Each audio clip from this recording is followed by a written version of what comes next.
Simon, great to talk to you.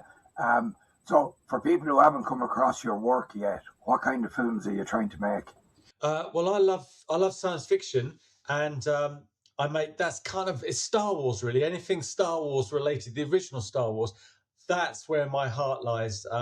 So I make science fiction films basically. I've made a one called Invasion Planet Earth. It's out and about, been around for a few years now, and I've got a new one which I'm working on, which is due to be finished roughly about September, called Of Infinite Worlds. So it's pretty exciting.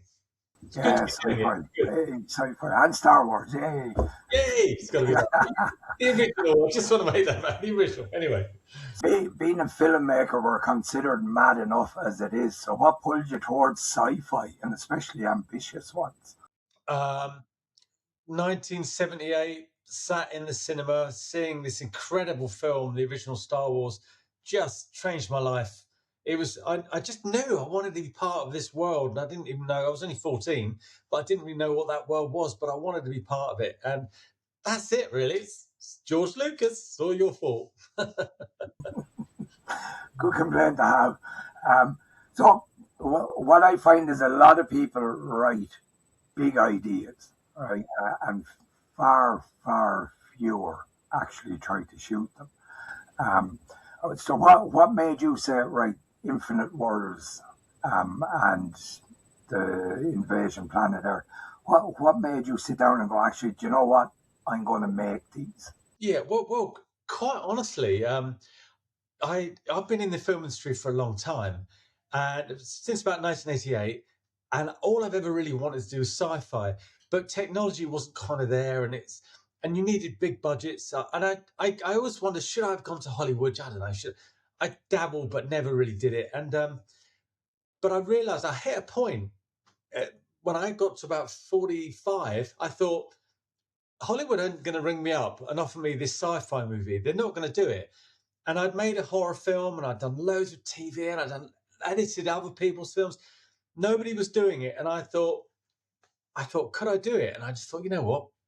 There comes a point when no one's going to offer it to me. So if I don't just get on with it and do it, and that's what it was.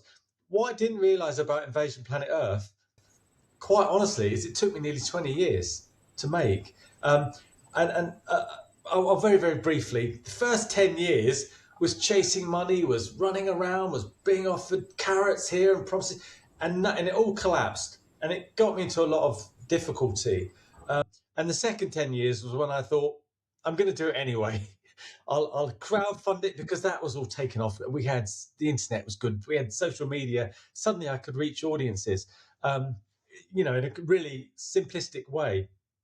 And then that was what motivated me. I just thought, bugger it, I'm going to do it. Excuse my French, sorry. I thought I'm just going to do it. I'm just going to get on with it and do it. And it took me on a 10-year journey, and it was a slog. But it was that little boy in me, that Star Wars freak, that just had to do it. I had to do it, and I did it, and I'm very proud of myself. So there you go. So, as I always say, you made that leap from a film talker to a filmmaker, which Yes. is it's the biggest leap we all have to make. And I think a lot of it comes down to confidence with filmmakers to actually go and do something. Yeah. Yeah. So when you're making something that needs to feel bigger than the budget you have, what's the first things you have to get right with that? Well, first of all, I've stopped thinking about can I afford it? Can I afford it? I've been thinking, how can I do it? How can I do it? And I mean, Invasion was. I don't know if you've watched Invasion Planet Earth, but we had crowds of thousands. And once I started, well, the first thing I did when I crowdfunded it, I'd shot a couple of little bits. I'd shot a moon shot and I'd done a few little shots. I'm like, I'm on the road. But I thought, if I'm going to do this, I need an audience and I need to get people really behind me. And so I had this scene in the film I remember seeing a film called Gorgo in the, I don't know, early 70s. I don't know if you ever saw it, but it was like a British Godzilla. And it was really British, but it was this dinosaur, this great two dinosaurs walking around London, wrecking London Bridge. And it was like, but they had these crowd scenes. They were absolutely brilliant. And I remember them as a kid, all these people running up and down the streets. And I thought, if I could do something like that. And what was quite interesting was I was doing a bit of work for a distributor, and he had all these old films, and I'd suddenly, there's Gorgo on Beta SP. So I did the work. I had to do some little editing tweaks on it, but I cut out all the crowd shots and I put them in one big chunk. And I thought, and I worked out how they did it. They just shot a camera here and a camera there, and the people ran up and down, and so I kind of replicated that. But I managed to convince Birmingham, central Birmingham, to let me have a big section of the city for like a one Sunday evening. And I thought, and I'd never done anything like this before. And I thought, how can I get people on board? And a whole bunch of us just went online and we said, come and be extras in our movie, come and turn up, come and get blasted by aliens. And we did it for weeks and weeks. We had this day, and I had my cameraman friend Gordon was going to shoot it. And then other people started saying, well, we'll come in. So I got all these, I had about 8 camera people. And I rocked up and I had no idea really who was going to turn up. And 900 extras turned up. And it was a dream for me. It was a dream come true. And it set the bar high to start with, and had all these great crowd scenes. And so I built the film from then. But all those people that came, that 900 people, joined my mailing list or joined my Facebook group, as it was at the time. And that was it. And that was for me. That was there's no turning back now. The bar's high. You've got to go. And so this 9-10 year journey began really, but it was fantastic. I'd say your first AD loved you. 900 people on set. Yeah, well, I had a bunch of first ADs, but no one really knew what they were doing, because I'd paid everyone a little bit. They were getting like 100 quid, not the extras. I mean, this is the crew. They were all getting paid, but we were all winging it. And none of us knew what was going to happen. And I said, look, what I had done is I planned it logistically. I thought, well, I'll start here. We'll have shots there, then we'll go over there. And we had a crane and lighting rig. So our DOP lit it. He lit it, but everything's got to be backlit. So he put this 2 5Ks on a crane, and it was just lighting everything. Everything we had to do was backlit, but that was fine because I worked out, well, if they run that way and they run that way, and we put the cameras this side, and we'll dot camera people everywhere, so there's always a different shot. So, and then I put the scene together in the edit, basically. So yeah, they love me. The joys of filmmaking. So with Invasion then, like once you were finished that film and you had it edited and through post-production, what were you hoping the film would do? Two things. One, I wanted to enable me to fund my next film, whatever that was going to be. But also, I wanted some recognition. I'd already made a feature film, and it got distribution. We'll talk distribution in a minute, I'm sure. I was let down by distribution in the 90s, and it was like, anyway. But I wanted to get seen. With filmmakers, you want to get seen. I was determined to get it in cinemas, and I thought, how the hell am I going to do that? I have no idea. But that was one goal, and I wanted to get it seen, and I wanted to become an international filmmaker. That's how I wanted to see myself, be seen as, and it kind of worked for me. I mean, I'm seen as a low budget indie filmmaker now, but I kind of like that. I like being the maverick, Yeah,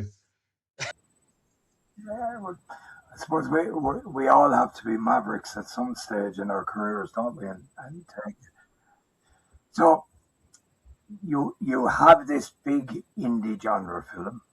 You've got distribution. It didn't recoup, right? So rather than sugarcoating the whole thing, you're going to change your approach. I know because I've been following you on TikTok and that. So like from that first initial experience, what were the lessons you learned? Well, there's lots of lessons. Ultimately, with distribution, what it comes down to is you make your film, you spend years making this thing. You then hand it over to people that become partners. So they then take your film, and then their job is to distribute it, get it seen. That's what you want, isn't it? But what happens is all the money that it makes goes into their bank account. Once everybody else has taken their slice, they're the last port of call. They get the money, and then they take their share and you get your money, and they take their expenses. And I've got no problem with that, to be honest. I think that's fair. The problem now is ultimately what they end up doing is just sticking it on streaming platforms. When I released Invasion Planet Earth, it came out on DVD, not Blu-ray. I tried; they wouldn't put it on Blu-ray; it was too expensive. And I kind of get it. It was like, well, they were funding a lot of these costs. They got the posters done, and they put it on. And then this is just the UK initially, right? So they got it on DVD. They hired a company to promote it, and it was all pretty good. And then after that, it went on streaming. The problem was it was just before COVID. Now, separately, I'd managed to get a little limited theatrical release, so I'd hit my goal. In fact, that came before the DVD and the digital release. But we got that. That was exciting. We only had 20 screens across the UK, but the idea was that I had to push hard to get people into those cinemas. And then from then on, it would lead to bigger things and we get more screens and stuff. But it really was like weeks before COVID. So you could it was being released and there was this thing going on and I thought, what's this happening? And it all went a bit pear-shaped, which was a real shame. And so the DVD, though, did very well. We sold in the UK around about 16,000 DVDs. What was annoying, I could see, was instead of putting them in at 12 quid, they went in at 8 quid. Like, where's the profit? There's not much profit margin here. Then within 2 months, it went to 5 quid, and then it was like 3 quid. I'm like, guys, what are you doing? And it's not up to us. It's the shops. It's and a DVD was starting to go down. And anyway, but from that, I then got a British company that did a US and Canadian release. And they again were very good. I wanted someone British because every filmmaker I'd known had been shafted in some way. And I thought I could go and knock on the door of the UK, but they were very good. They released it in the US, 100,000 plus DVDs sold, digital. Didn't do any theatrical, but it was all looking really good. And then 6 months later, the money started to come in, and I thought, really, 100,000 DVDs, and then. The only thing about the American one, they've been very consistent. They consistently paid me every quarter. It's very, very good. The British guys were very good, and I love these guys. This is what's really annoying. I thought this is a great team, but it's just on streaming, and and I get like 200 quid for 6 months in the UK, and you think that's BS. That's nonsense. I could do that. I could do that myself. So I sadly terminated the British contract recently. And I'm gutted about it. I'm still gutted because I love these guys and they work really hard. It's just the system is against them.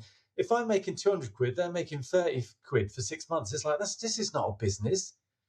Whereas I could sell it individually and claw that money back. Sorry, that was a really long.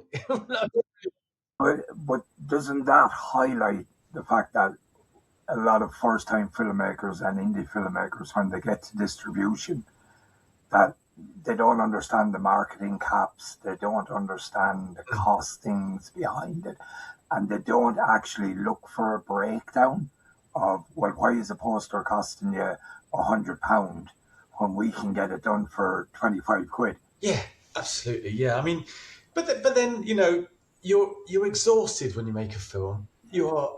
I mean, I know how hard it is to make film. I made one in the 90s, and I've done lots of stuff. But I was drained. I was drained physically, mentally, and financially. I mean, I was absolutely brassic, and I was crawling around for bits of work, and I had to wait months and months and months to see any return. I owed not quite 300 grand, but nearly, up that end. And luckily, I've got a very good wife. She's very supportive. Got 2 kids, and it was like, this has got to work. This has got to work. And someone's going to take it on, and they're going to deal with that problem and make your money for you. Thank God. And I knew from all my filmmaker friends, be very careful. So I was really meticulous. And I don't blame any of the distributors. I think the system's just screwed against all of us, really. So I suppose when you're looking back now, you really do look on the business side of film different, do you? Very different. I'll probably get shot down for this. We have to make money. If we have to make money. As much as I'm an artist, I want to create. Yes, do all that. But if these things don't make money, you're going to stop being an artist. So I'm, and I'm, I'm not. I don't want to be like Elon Musk. I don't want to be like really. I'm not into it. I just want to be able to know that my mortgage is getting paid, my family are fed.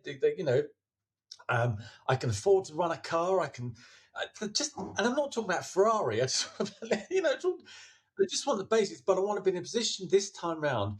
Whereas when I do the next one, I know that people have been paid back and they'll invest again. The problem is, I made Invasion Planet Earth. It didn't make its money back. I've got this career. I'm doing it, whether people like the film or not. I'm doing it, but there's not enough money coming back. I can't pay those investors back. It's like, well, Simon, we love you and we like what you're doing, but we can't back you. It's like, I can't just give you free money. It's going to break them. So, and I was annoyed because it's like, well, the distributors get their costs back straight away. Everybody else has got their fingers in the pie of this thing. And I can see this waterfall of money comes in and then it gets less and less and less. And then, what I haven't made public, and I don't mind talking about this now, the US sales agent. Every filmmaker said beware of US sales agent. So both the British distributors that I've got said, we know this company, they're very good, we're working with them, go with them. They specialize in sci-fi. So I spoke to this guy over Zoom. He was charming and offered to help, and then ultimately sold my film to lots of territories around the world. Didn't pay didn't pay. Not only did he screw me, he screwed the two distributors. And it's like, what? And it's like, if you've got a problem, if there's things going wrong, tell us, but didn't tell us. And I felt like he took my film, sold it to Japan, got it in cinemas, did this, that, and the other, and then just took all the money or paid off his debts, or I don't know what happened. But it was really, and I'm like, I was having sleepless nights about this because I thought I've done the same as everyone. Everybody warned me, and then I've walked straight into it. So no more. Sorry, guys, but I'm not having any bloody US sales agent distributing my film again, unless you put a big check on the table up front. Oh, sorry, man. Oh, I've got to calm down. Anyway, sorry, are you glad you just listened? No, but you're right. Wade. Anyway, cheers. I nearly put money on it that sales agent had a really good fortnight in Cannes or in Berlin or somewhere at your expense. Yeah. This is a lot of it, isn't it? So, Invasion Planet Earth, massive project. Took you a good few years to get it done. Yes. How do you keep that alive in such a long haul project? It's the dream. It's the dream. It's the focusing on the dream. And it's like, when it comes down to it, I don't know how you feel. You're a filmmaker, so you know this. But when it comes down to it, I would rather be chasing my dream than making corporate videos. I'd rather be shorter of cash than spending my life making things that I just don't care about. I'd rather do wedding videos because at least people appreciate what you're doing to a certain extent. But it's like, I don't want to get to the end of my life and go, well, I've made 500 corporate videos. Way, nobody cares. Whereas I've made something that was really important to me that hopefully will inspire others, that's entertaining. Not everybody liked it, but I'm very, very proud of it. I'd rather do that and be known for making a handful of those than a handful of shites. Yeah, no, I know how you feel about corporate videos. I won't agree on the wedding videos, though. That's fine. Not for me. I've come to terms with the occasional wedding video. I don't mind it. Not all the time. I've done a period of it when I first moved away from London and moved up here. I for some reason I was trying to get work in, young family. I got 32 weddings in 1 year, and it was the most awful thing. Anyway, But Yeah, no, anyway, they're heavy going. Weddings are heavy going. So you've used crowdfunding and direct audience building, yeah. and you're fiercely active on social media. So what's actually works there, and what's I suppose what's the nonsense people tell themselves?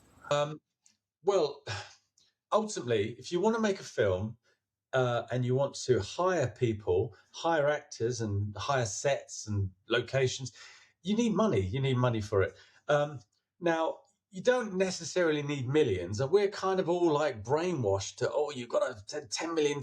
I mean, it's great. If someone gives you 10 million to make a movie, I'm not saying turn it down, but I think you've got to be realistic. How much does it really cost, to hire a hall for a day? It's going to cost you 200, 300 quid, that kind of thing.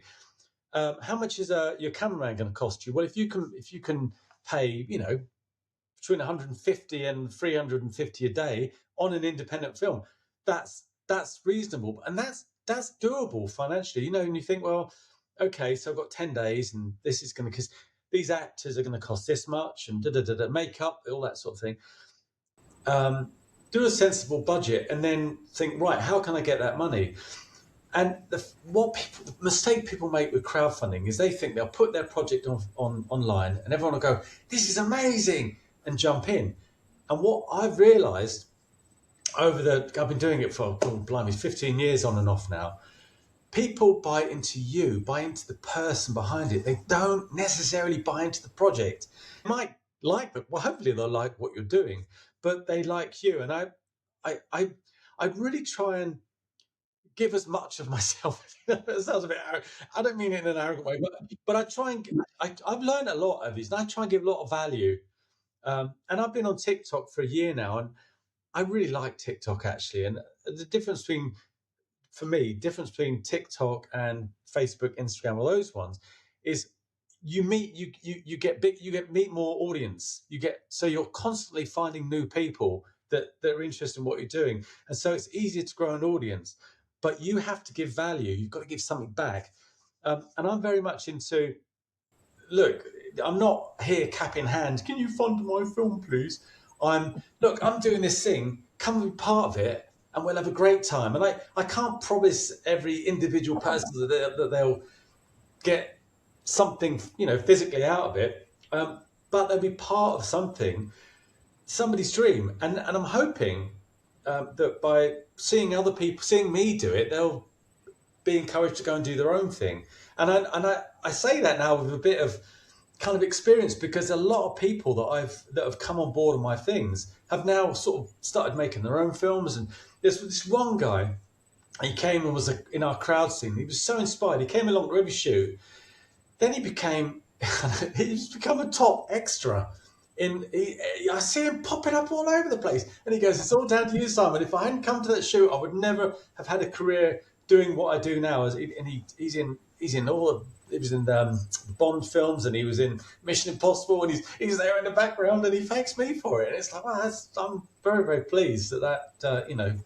That's brilliant. So yeah, That's a great story to have from set.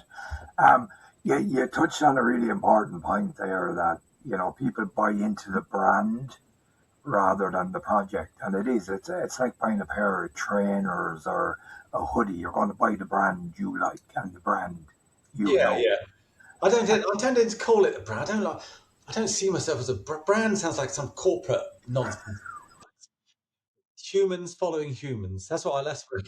Anyway, You're buying into the human. That's a very sci-fi way of putting it. that's a good way of buying to the human. Yeah, that's good. It's good. It's good. So, like I run a course for filmmakers. It's make films with what you have. Yeah, So, like, not everyone is going to be able to raise a big budget.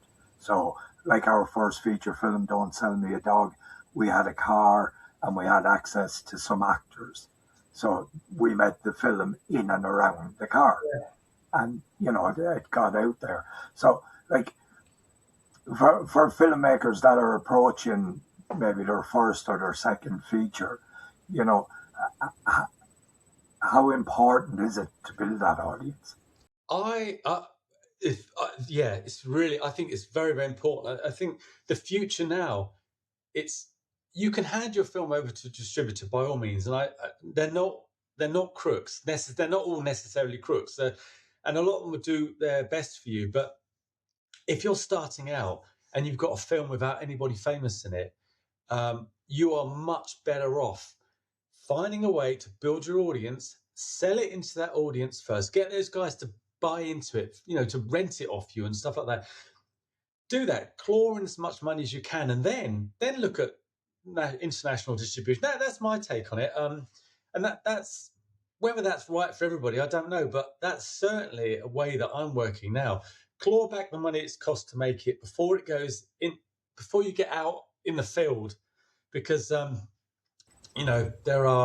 always going to be somebody taking their fingers. Even if you go with, have you heard of Film Hub? Film Hub. And I like Film Hub. Film Hub's been pretty good. But ultimately, what happens is they put your film on streaming platforms, and the streaming platforms pay pennies. You get 3p. And that's fine if you've got millions and millions of views. But if you've got, a film with nobody in, sorry, it might be a great concept, but it doesn't mean you're going to make lots back. Whereas if you sell it, if you run events locally and you get all the people in your town or your village to come and see it, and all pay £5, you're going to make much more money back. And it's about the money to fund your next project, which is going to be a step up and a step up. You can still put your film out there and possibly get it on Amazon and Tubi and all these platforms, but do that at the end. Do that when you've milked it yourself. That's my honest, humble opinion. Yeah, no, and you're right, because our last film on Farlea, it's a Bigfoot movie, and there's a massive Bigfoot audience out there if you can tap. Did you say Bigfoot? Yeah. Oh, okay, good. Yes. So if you can tap into that audience, it's massive. Yeah. And when I was looking for distribution for that, I think I approached 5 distributors in total. 3 of the 5 looked for links to social media to see what your audience size was. Yeah. And ultimately, to be really cynical about that, what they're hoping is your audience will buy into it, and they'll get their nice little percentage. It's like a sure bet for them. I think personally, you're better taking the risk, putting it on the platforms yourself, doing all your own marketing, and just market the hell out of it and let the money come back to you. It's very difficult for a distributor to distribute in the old way now. They don't have the money. They don't have that kind of Hollywood machine out there pushing it and plugging it and convincing you mentally and psychologically from every angle that this is the greatest film you're ever going to see. So this is where an audience is really, really important. And it doesn't have to be massive as well. Yeah, and that's something I teach in the course as well. Is that I tell people that the day you start marketing your film is the day you have the idea for the film. Yep. Start building your audience that day. It's a very different platform now. I remember back in the days of Extravision and Blockbuster and all these, you'd literally pick up any film off the shelf. Yeah. You didn't care. All right, it might have had a picture of Steven Seagal or someone on the cover, and he might be in it for 40 seconds. Yeah. But you know what I mean? It's funny. It was ultimately the artwork, wasn't it? The artwork on the cover, a lot of it, or you knew someone that was in it. Johnny Depp's in it or whatever, and it's not. That's not the same now. It's about I believe it's about the creative person behind the thing. At our level, before you kind of crack the big time. But I just say, build your audience, guys. I can't stress it enough. And follow filmmakers like us. What you're saying is I believe is absolutely the right way to go about this as well, because it's just too risky. And we all believe there's a better way. Oh no. Okay, yeah, but my film's different. My film's different, and it's going to do this. You hand it over to somebody else, just like you're handing your years of hard work and graft into somebody's hands that you don't really know, that will say what they want you to hear and what you want to hear. But it's really, really risky. So do it yourself, guys. That's my humble opinion. Yeah, because I'm sure you see it as well on social media. Lots of projects pop up that are following what's happening and what's in trend now, but they've already missed the boat Yeah, yeah, on that. So if I don't know if the latest thing is witches on broomsticks, suddenly every independent filmmaker is going, I'm making a project with a witch on a broomstick, but you missed the boat.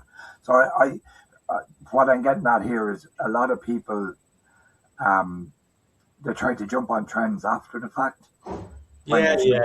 yeah. This is where it sorts the men out from the boys, really, because filmmaking's hard, isn't it? We know how it's really hard, and a lot of people. It's funny. I used to know lots and lots of producers that wanted to play the game. They wanted to be the filmmaker, the film. I'm a film producer, but when it came down to it, they couldn't get the money because they had all the chat and they'd smooth everyone at parties, but they couldn't get the money. And when it came down to it, they couldn't do the job. And they fall by the wayside. If you really, really believe in what you're doing and you're passionate about it, and it doesn't go away.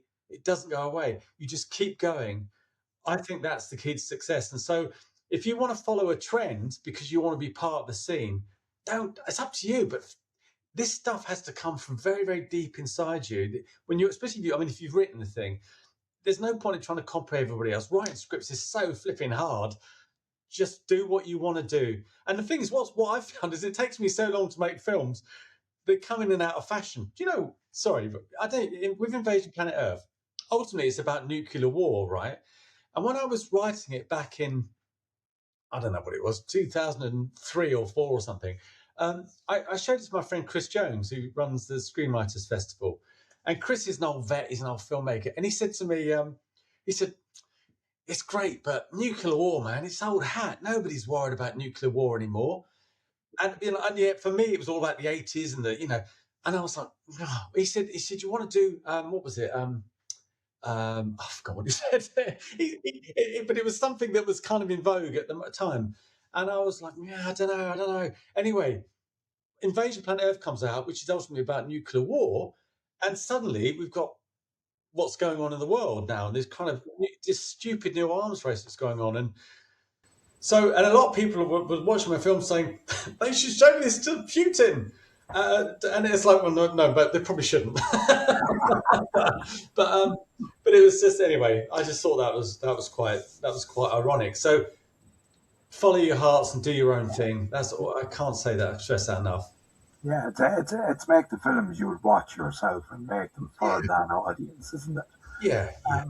So you've moved on to of Infinite Worlds now. What did you decide had to be different on this one from day one? I needed to get a better grip on special effects. I mean, with Invasion, I was hoping, as I was building it, I was hoping that I'd have enough money to be able to hire lots of really good effects artists, like my own mini ILM. Well, that didn't really happen, and I had a couple of guys helping me, but ultimately I did 90% of the effects myself. And I've been an editor, for years, and I kind of got an idea, but it's really hard. And I pushed it as far as I could using After Effects, basically Adobe After Effects, and building all the elements myself. And I did it. And of course, when the film came out, I got a lot of stick about the effects. But it's like, look, you don't know. Nobody would fund it. I couldn't get the. Nobody cares about that. They're going, it's a bit shit, isn't it? So this time round, I thought I don't really want to go there again. So it was fun. In fact, it was during lockdown that I discovered Unreal Engine, which is a three-dimensional kind of software you can build your own worlds. And I thought, well, at least I can build elements in that, and I can superimpose or do whatever I'm doing. And so that helped me immensely. And I did loads of the effects before I actually started shooting the live action. And I wanted proper spaceships, rather than CGI spaceships. I wanted big ships. So when I wrote my first crowdfunding campaign, I hired an old model maker. This guy he's getting on a bit, bless him. But he worked on Terrorhawks and things like that, Jerry Anderson. And so he built me a whole bunch of spaceships. And we could put them on I got a guy with a motion control rig to fly these things around. And it looked great when you're doing it. But the problem is with the shot, you're kind of locked with this one shot. of it, and then I was trying to build the world around it, and then I discovered that we can scan the model into 3D, put it in Unreal Engine, and when we fly it around, the light's kind of right to match the scene. And so that was what we did. It and it's turned out quite well. I mean, it's I still got a bit of a chunk of that to do, but it's pretty good actually. I mean, I'm really pleased with it. It's going to work a treat. But and so when we did this, I knew that when we built the sets, we built some spaceship sets. I knew that there was going to be a lot of set enhancement using Unreal Engine elements and then basically combining them together in After Effects. So it's a bit, it's a bit cobbled together. And looking at it now, it's definitely better than Invasion Planet Earth. It is still a low budget film, but I don't know, I'm pushing it as best I can, and I got a very, very good cast on the film, so the actors carry it really nicely as well. So there's a lot of elements in my favour. We'll see. I'm just kind of nervous what people think of it when they see it, but I think it's good. I don't know. I think fans of independent film and indie films, like, they forgive all of that, what you were saying about the effects in Invasion Planet Earth. I enjoyed it. Like, Oh, it's very much of the genre, and where the filmmaker was, is the way I looked at it. yeah, that's very nice of you to say. I think there was a point I realised, oh shit, this isn't going to look like Rogue One. I thought, okay, so I know, and I went, I had a lot of kind of trauma. I went through trauma about it a bit, but then I thought, lean into it. Remember the film Dark Star? Dark Star. It was a good story. It was interesting. There was a lot going on there, and I thought, lean into it. Go for it. Don't hold back. Go for it. Let's go as big as you can. Just go with it. Some bits worked beautifully, other bits didn't. But I had, like, I said I had that shot of the moon. That was the first thing I got a full moon shot. I put all these mini ships flying by it, and I thought, okay, it looks low budget, but I've never seen anyone else do that before. Never seen a shot like that before, and I thought that's where I've got to just try and be original. And a lot of people got it and kind of embraced what it was. A lot of people didn't, but that's their loss. But that's a really important point that you touched on. Um, if your story is good enough, and I drive this home in the course as well, it doesn't matter what your visuals are like, as long as you have your audio is good. Yes, audio. Yes, It's yeah, vastly important. But if your story is engaging, I think an audience will forgive yeah. the dodgy special effects, or I, the I, dodgy gore, or whatever. absolutely. Sorry to name drop. I worked on a film years ago called Urban Ghost Story, and Jason Connery was in it, son of Sean Connery. He said, ultimately, what it comes down to is it a good story and is it told well? And it's about believing in your actors. That's why your actors are so important. And I got a bit of stick. People say their acting's terrible. The acting isn't terrible. The guys worked really well. If anything, it was perhaps the scripts maybe didn't work, but they gave it 100%. But I learned a lot on the new film about giving the actors a lot more to work with and a lot more. And that was a personal learning curve for me. And there's a lot of green screen in Invasion. People like acting out.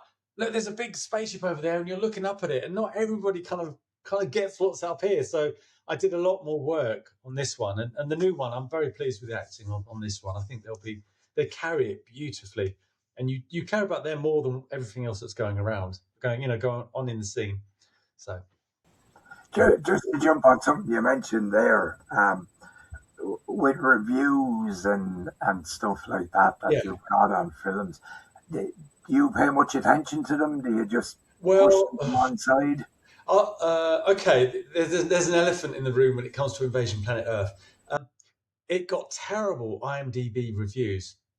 And first of all, let's talk about the press. When the film's first released, the press review it.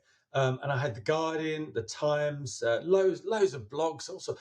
Most of them were very supportive. The Guardian gave me a 3 out of 5. The Times, I think it was 2 out of 5, but they hated it. The Times hated it. Well, fair enough. Um, But and BBC One did a brilliant review of me. And my Midlands Today, which is my local BBC, did a really, really good review. They got me in, and there's loads.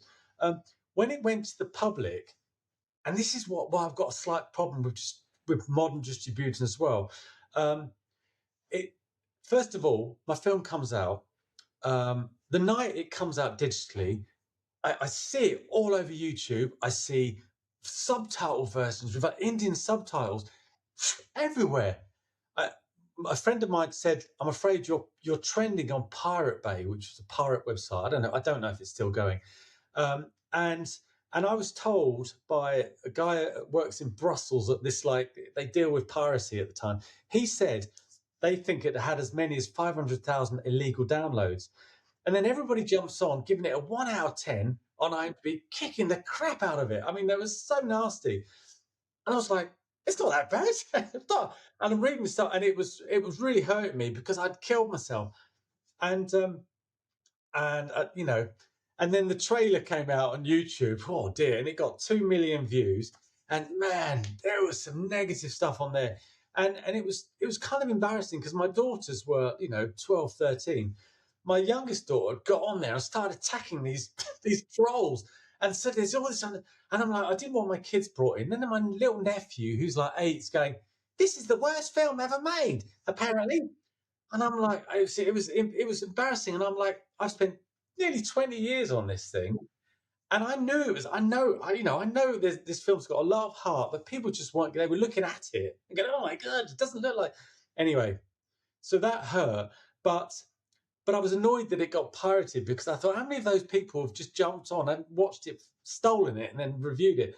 And then as my crowd started to watch it, and the people that understood, there were some very nice feedback. So there was a good mix, but unfortunately, more people didn't like it. And even now, like on TikTok recently, I'm talking about it, and someone says, "Well, you shouldn't have made such a shit film. That's why you didn't break even." It's like, no, that's not. You're missing the point.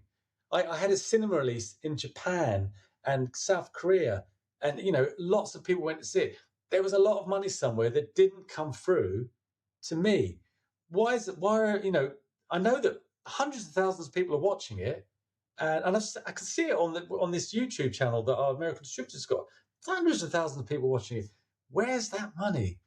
Why am I not seeing part of that? So there's a bigger problem here. It's not whether people like the film or not. Anyway, sorry.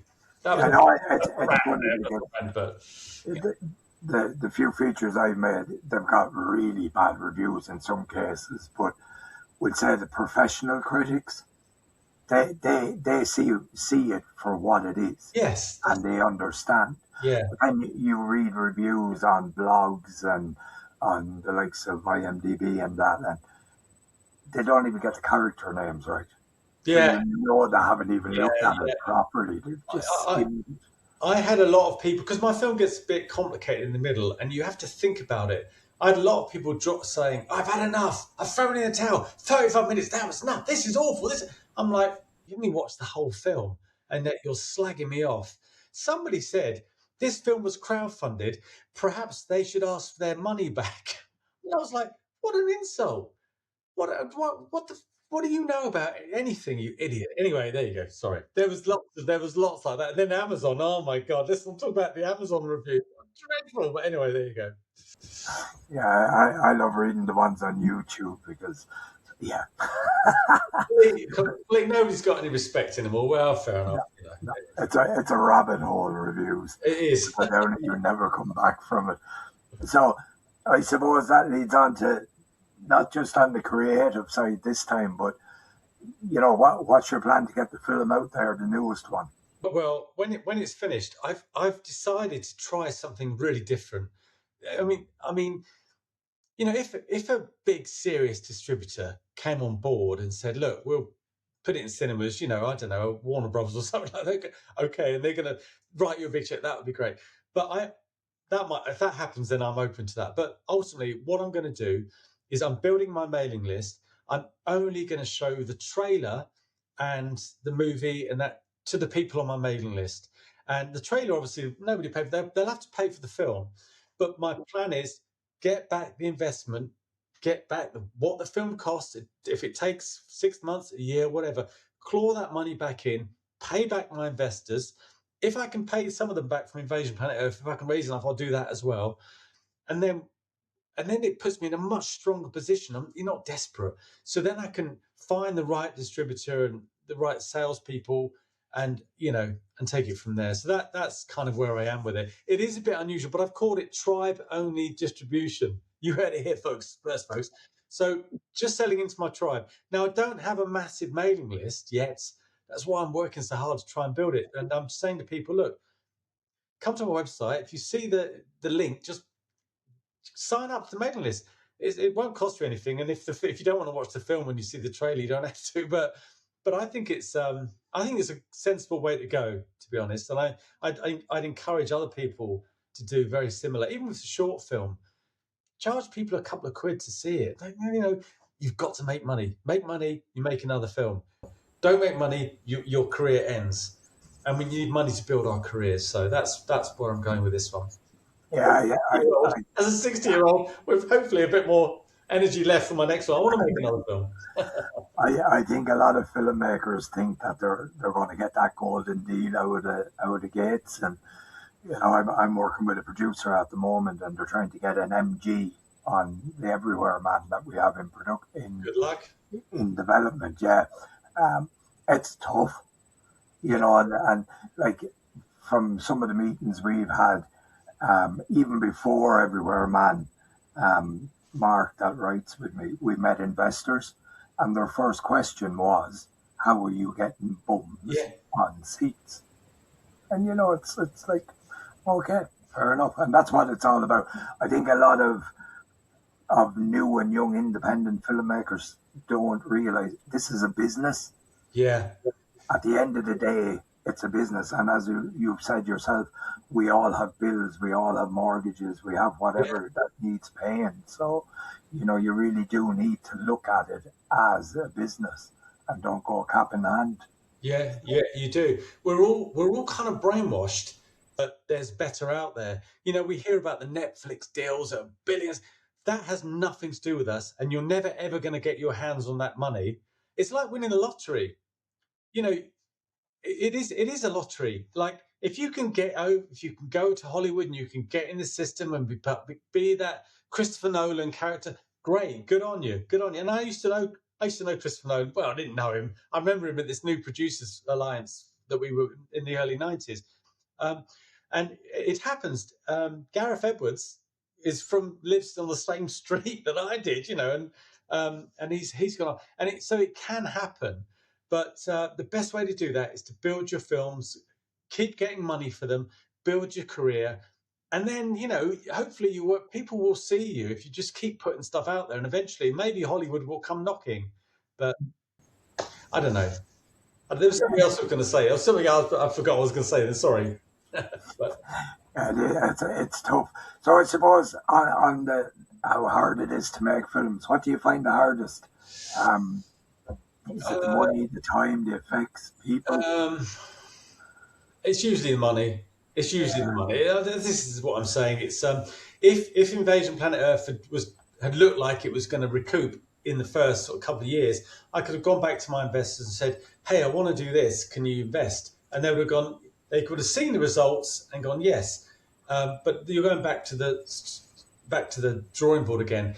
But what's I seem to have done right is I've built up an audience that will continually. They've been very, really good. I don't want to make them be blasé about it at all, but people have been very supportive of me, and I try and include them in the film as much. I have loads of people as extras. I try and give as much back as I take. But so building an audience has been great. And in fact, there was a time back in where are we now, 24. I was planning the big shoot to shoot the bulk of the movie, and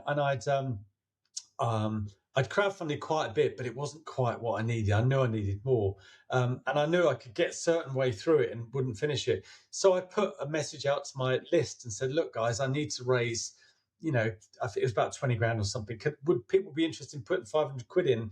I know that we get the producer's tax credit back, the tax money back in a year. So you should get your money back.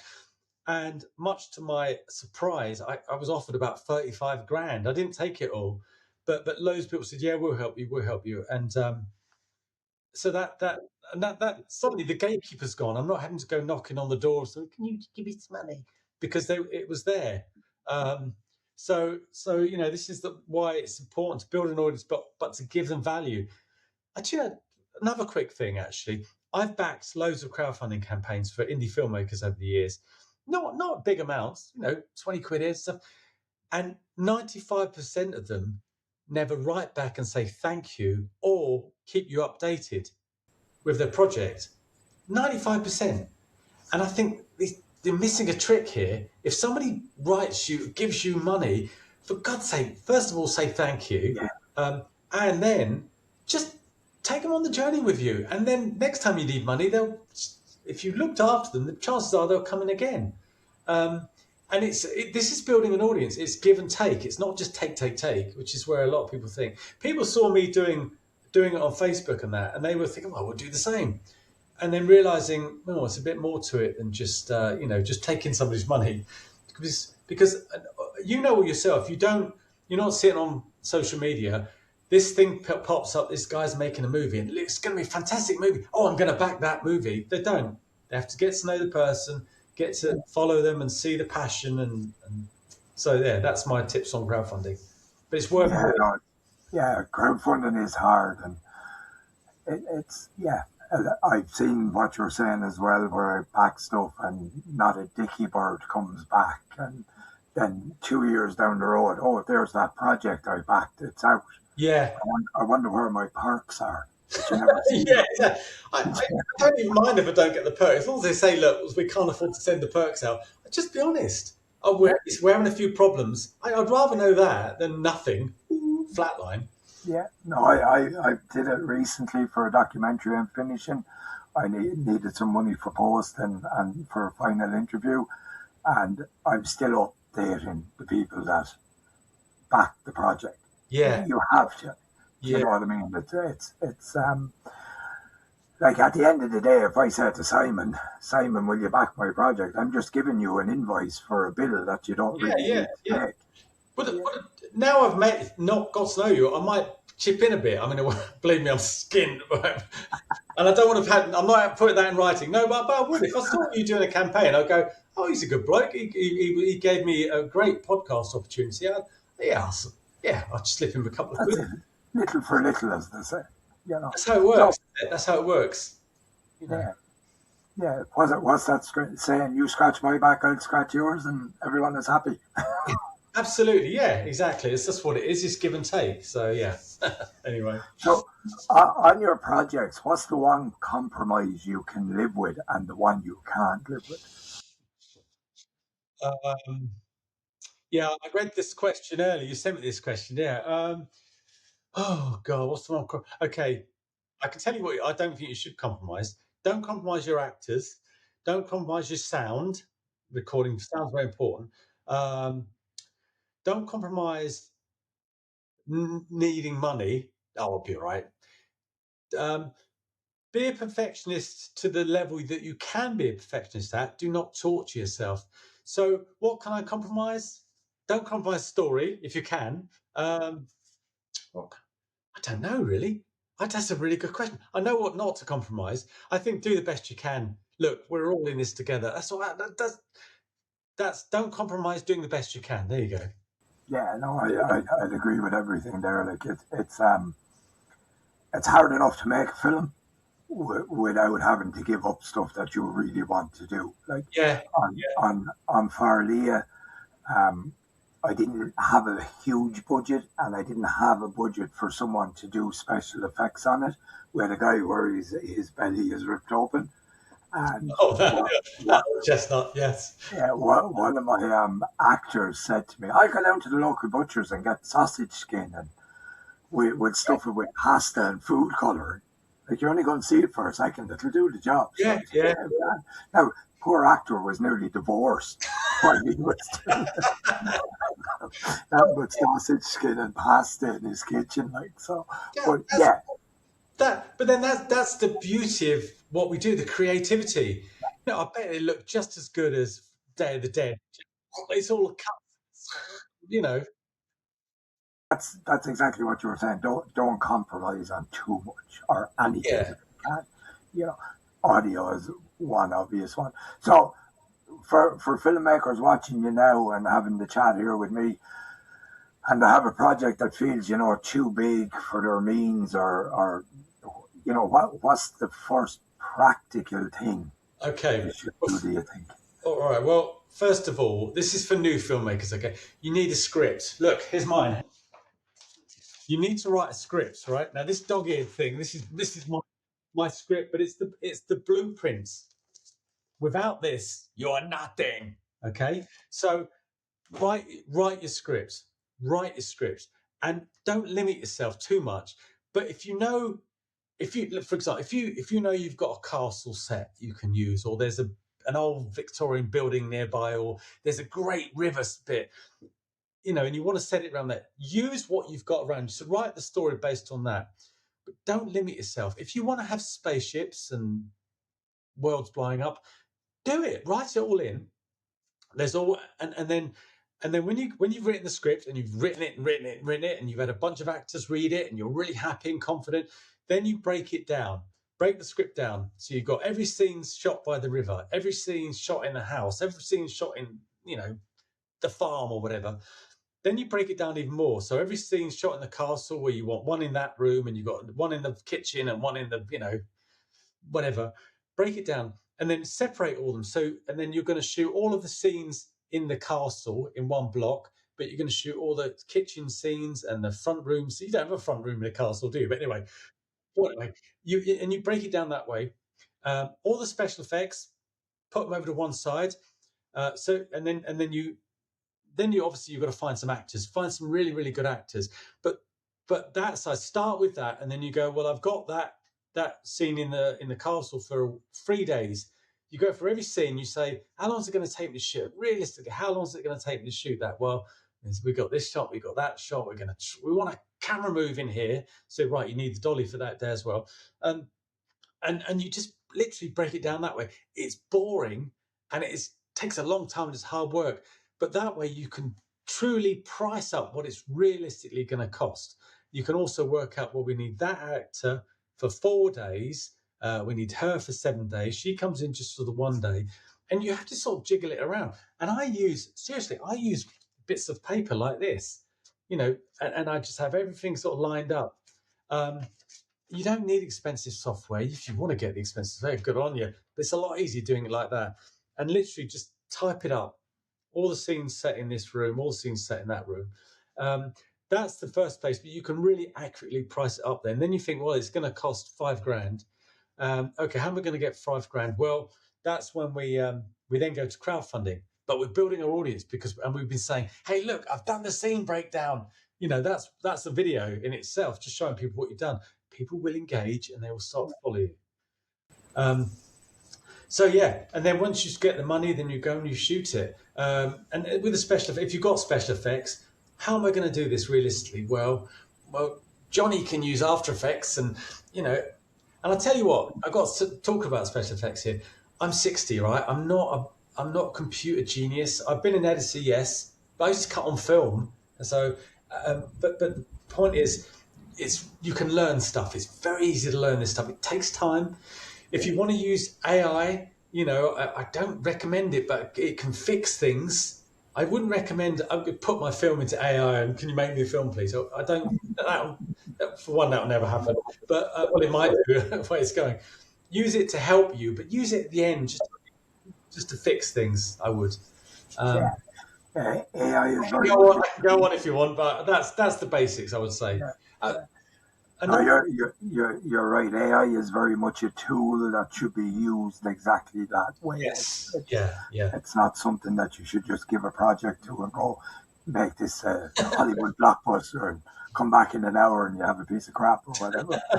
I think as well when first-time filmmakers are writing their script, they should maybe write to what they have. It's part of what we teach on the course. If you have access to a house or a castle, as you said, use that as a location. Yes.